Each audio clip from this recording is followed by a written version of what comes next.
जहां चाहा वहां रहा और जब मतदाता पोलिंग बूथ पर ना पहुंच पाए तो पोलिंग बूथ मतदाता के पास चल कर आता है। यह कथन भारत के निर्वाचन आयोग का है और यहां बात पोस्टल बैलेट की हो रही है।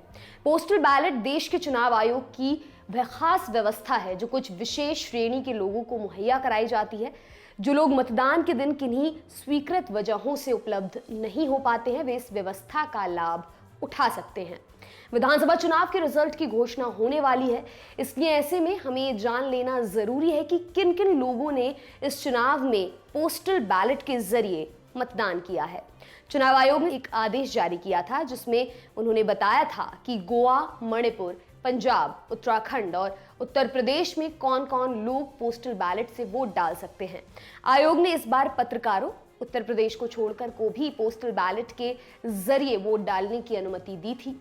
इससे पहले चुनाव आयोग ने 80 साल और इससे अधिक उम्र के व्यक्तियों, विकलांग लोगों और कोविड मरीजों को पोस्टल बैलेट के जरिए वोट डालने की इजाजत दी थी। ये पोस्टल बैलेट के जरिए वोट डालने वालों की नई श्रेणी है। इन लोगों को इस माध्यम से वोट डालने के लिए रजिस्ट्रेशन कराना होता है।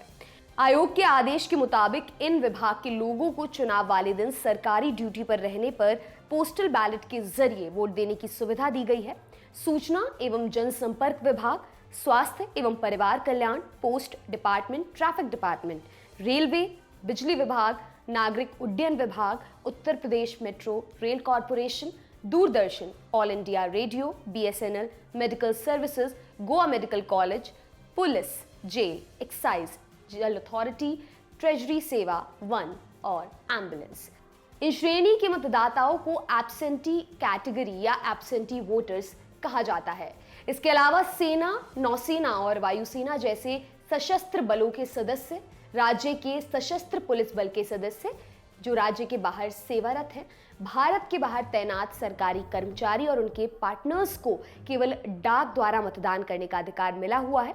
दूसरे शब्दों में कहें तो ये पोलिंग बूथ पर जाकर मतदान नहीं कर सकते हैं। प्रिवेंटिव डिटेंशन में रहे मतदाता भी केवल डाक द्वारा मतदान कर सकते हैं।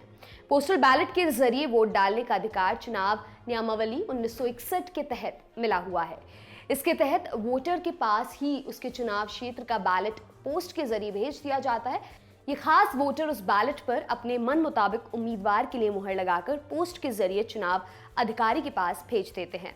पोस्टल बैलेट के लिए रजिस्ट्रेशन कैसे कराया जाता है यह भी आपको बता देते हैं। एब्सेंटी कैटेगरी के मतदाताओं को 12D फॉर्म भरकर अपने इलाके के रिटर्निंग ऑफिसर को देना होता है। इसमें उन्हें संबंधित सर्टिफिकेट भी अटैच करना होता है। दावा सही पाए जाने पर चुनाव आयोग का कर्मचारी घर आकर पोस्टल वोट कलेक्ट करता है।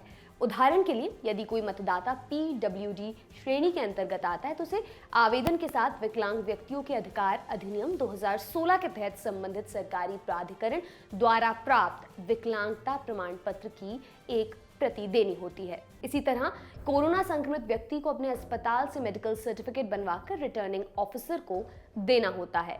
अर्धसैनिक बल, चुनाव ड्यूटी पर मौजूद लोग, देश के बाहर तैनात सरकारी कर्मचारी जैसों को पहले डाक के जरिए ही वोट भेजा जाता था, लेकिन यह प्रक्रिया काफी धीमी होने से वोटिंग काफी कम होती थी। अब चुनाव आयोग electronically transmitted postal ballot system यानी कि ETPBS के जरिए लोगों तक उनके चुनाव क्षेत्र के हिसाब से बैलेट पहुंचाती है। अब ये ETPBS क्या होता है ये भी आपको समझाते हैं।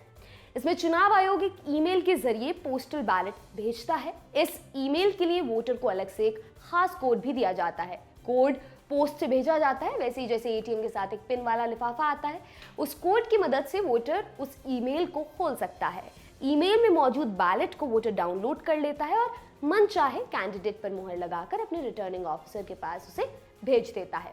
अब सवाल यह उठता है कि पता कैसे चलेगा जो मतपत्र आया है वो सही है या फिर नहीं।